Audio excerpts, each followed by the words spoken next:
Maka dakwah para anbiya wal mursalin dari dulu dakwah at-tauhid. Dakwah mengajak manusia beribadah kepada Allah tabaraka wa taala. Ya, kalaulah seandainya dakwah mereka mengajak manusia hanya mengenalkan siapa mencipta, siapa memelihara, udah cukup. Manusia mengenal. Hatta tidak disampaikan dakwah kepada mereka, mereka telah mengenal. Kita lihat ketika Nabi Muhammad SAW ingin membebaskan seorang budak, ya, seorang budak yang dia belajar atau tidak belajar, mungkin karena dia budak tidak terlalu bebas kan. Kalau dia seorang yang merdeka, tentu dia akan bebas untuk belajar. Ya. Tapi ketika ditanya Nabi Muhammad SAW menunjukkan fitrahnya masih murni, fitrahnya masih lurus. Ketika ditanya, ia apa namanya, seorang budak ditanya Rasulullah SAW, Ainallah. Ya, ketika Allah bertanya kepada, kata Rasulullah bertanya kepada dirinya, di mana Allah? Budak tadi mengatakan, menjawab, Allah fis sama. Wa man ana? Anta Rasulullah. Engkau Rasul. Rasulullah. Padahal dia nggak belajar, seorang budak. Kenapa? Fitrahnya masih lurus. Maka kata Rasulullah SAW, atikha fa innaha mu'minah. Merdekakan dia karena dia seorang yang mukminah. Ya, oleh karena itu, ya, Ibu sekalian, para pendengar Radio Roja Darussalam, rahimani wa rahimakumullah. Maka bahwasanya dakwah para anbiya wal mursalin, rasul terdahulu mendakwakan tauhid tauhid al-uluhiyah. Bahkan Rasulullah SAW, ya, Rasulullah SAW selama 13 tahun mendakwakan tauhid. Selama 23 tahun Nabi diutus. Selama itu juga Rasulullah SAW menjelaskan tauhid al-uluhiyah. Ya. Kalau seandainya Nabi Muhammad, ya, mencukupkan dengan dakwah, mengenalkan Allah mencipta, Allah memelihara, mengatur, memberikan rezeki, mengatur alam semesta, menghidupkan dan mematikan, maka cukup. Ya, Nabi tidak akan dimusuhi karena mereka telah faham. Sejak kapan Nabi dimusuhi? Sejak Nabi menjelaskan, ya, tentang tujuan utama beliau diutus. Ketika menjelaskan firman Allah dalam surah Al-Mudassir, ya ayyuhal mudassir qum fa'anzir, ya, wa rabbaka fakabbir. Ya. Wa rabbaka fakabbir. Maka Rabbmu besarkanlah. Maka kata para ulama, kata mufassir mengatakan azzamahu bitauhid. Agungkan Allah, besarkan Allah dengan tauhid. Maksud tauhid di sini apa? Tauhid al-uluhiyah dalam ibadah. Ya, dalam ibadah. Sejak itu Nabi dimusuhi. Ya, ketika dalam hadis dikisahkan ketika Nabi mengumpulkan manusia, para pembesar kabilah, ya, di bukit. Ya. Ketika mereka dikumpulkan, mereka ikut. Ya, karena mereka tahu tidaklah ketika Nabi melakukan sesuatu, masya Allah, mereka percaya karena tidak pernah dusta. Setelah dikumpulkan, kata Rasulullah SAW, wahai sekalian manusia, bagaimana menurut kalian kalau di balik bukit itu ada musuh yang bakal menyerang kita? Kata mereka, kami percaya. Maka kata Rasulullah SAW, ketahuilah sesungguhnya aku adalah seorang Rasul dan aku diutus untuk mengajak kalian untuk menyembah Allah tabaraka wa ta'ala saja. Mentauhidkan Allah subhanahu wa ta'ala.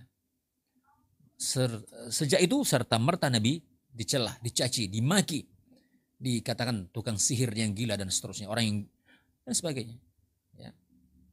Ya, artinya pertentangan, permusuhan, ya, gara-gara menjelaskan bahwasanya ibadah ini hanya dilakukan karena Allah tabaraka wa ta'ala, semata untuk Allah tabaraka wa ta'ala. Ini yang esensi ataupun natijah dari diutusnya Allah ciptakan langit dan bumi, Allah ciptakan alam semesta ini, dan Allah ciptakan manusia dan jin tujuannya li ajlil ibadah, untuk ibadah kepada Allah tabaraka wa ta'ala.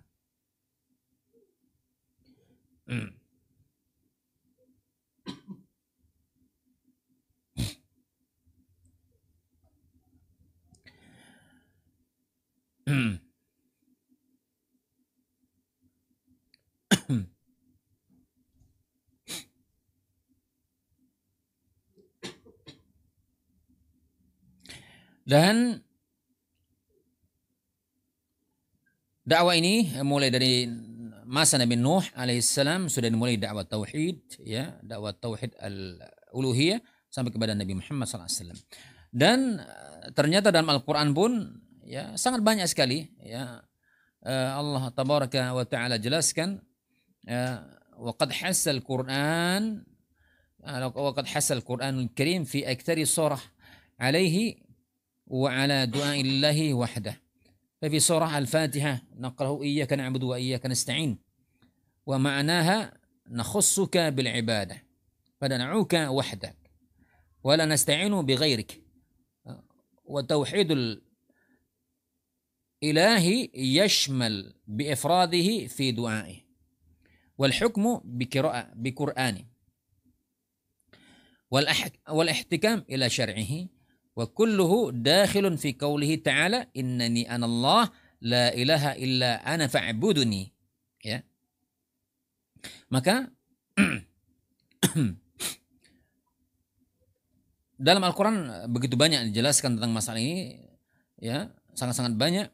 Dan diantaranya disebutkan di sini kata beliau dalam surah Al-Fatihah yang sering kita baca, ya, iyyaka na'budu wa iyyaka nasta'in, hanya kepadamu kami menyembah dan hanya kepadamu kami minta pertolongan. Maka maknanya Pak, nakhussuka bil ibadah, kami mengkhususkan beribadah hanya kepadamu. Fanad'uka wahdak, maka kami hanya beribadah hanya kepadamu, ya.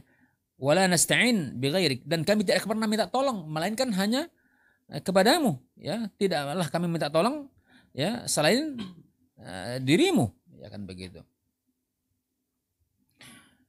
Maka tauhid uluhiyah mencakup, yakni mengesahkan Allah tabaraka wa taala dalam masalah doa dan hukum-hukum yang terdapat dalam Al-Qur'an dengan hukum-hukum syar'i. Nah, maka semuanya ini masuk dalam firman Allah tabaraka wa taala, sesungguhnya aku adalah Allah, ya, la ilaha, tidak ada sembahannya hak kecuali aku, illa ana fa'budni, maka sembahlah aku, ya, maka sembahlah aku. Ini tauhid yang kedua, ya, mudah-mudahan bisa difahami, ya, secara gamblang. Kemudian tauhid ketiga, ya, tauhid ketiga tauhidul asma'i was sifat, ya, tauhidul asma'i was sifat, tauhid asma dan sifat, ya. Kalau kita pahami juga makna tauhid adalah mengesahkan, ya, artinya kita mengesahkan nama-nama Allah dan sifat-sifat Allah. Allah memiliki nama-nama dan juga Allah memiliki sifat. Ya. Bagaimana itu? Yani huwal iman bi kulli ma warada fil Qur'anil Karim wal hadithi as-sahih min sifatillahi allati wasafa biha nafsahu aw wasafa biha rasuluhu sallallahu alaihi wasallam, ya, وعلى الحقيقة على من غير تأويل ولا تكييف ولا تفويض كالاستواء والنزول واليد والمجيء وغيرها من الصفات وتفسيرها بما ورد عن السلف. فالاستواء مثلا ورد تفسيره من التابعين في صحيح البخاري بأنه العلو والارتفاع واللذان يليقان بجلاله. قال الله عز وجل ليس كمثله شيء وهو السميع البصير. Ya. Tauhid al-asma wa sifat itu adalah, yakni kita mengimani dengan sebenar-benar keimanan akan semua apa? Sifat-sifat Allah tabaraka wa taala yang terdapat apa di dalam Al-Qur'an. Dan yang terdapat dalam hadis-hadis yang sahih dari sifat-sifat Allah. Ya. Dari sifat-sifat Allah yang mana Allah sifatkan dirinya dalam Al-Qur'an. Yang beliau menjelaskan Allah tabaraka wa taala mensifati dirinya sendiri di mana? Dalam Al-Qur'an. Dialah yang menjelaskan bagaimana tentang sifatnya. Ya. Kita tidak bisa menjelaskan. Ya. Kalau yang paling paham tentang Allah siapa? Ya dirinya. Maka Allah turunkan Al-Quran kepada Nabi Muhammad SAW agar Allah memberikan tahu tentang dirinya kepada Rasulnya. Maka Rasul nanti menjelaskan, dan Rasul juga lah yang paling tahu tentang Allah Tabaraka wa Ta'ala. Ya. Ataupun apa yang telah disifatkan, dijelaskan oleh Rasulullah SAW dalam hadis-hadis yang sahih. Ya. Dengan penjelasan yang benar. Ya. Tanpa apa? Tanpa adanya takwil. Tanpa adanya takyif. Ya, kita akan jelaskan ini apa itu takwil, apa itu takyif, ya, menanyakan bagaimana tafwid, ya, meniadahkan ataupun mengingkari. Seperti apa? Seperti istiwa. Istiwa. Allah istawa 'alal arsy, ya. Nuzul, Allah nuzul. Yanzilu Rabbuna ila sama'id dunya. Ya. Allah turun. Wal yad, tangan, ya. Wal maji, ya. Wa ghairiha minas sifati, dari sifat-sifat Allah tabaraka wa ta'ala. Nufassiruha bima warada 'anis salaf, dan kita menafsirkannya apa-apa yang telah datang dari salaf. Dari siapa? Para sahabat radhiyallahu anhum. Karena mereka lah yang sangat faham, ya.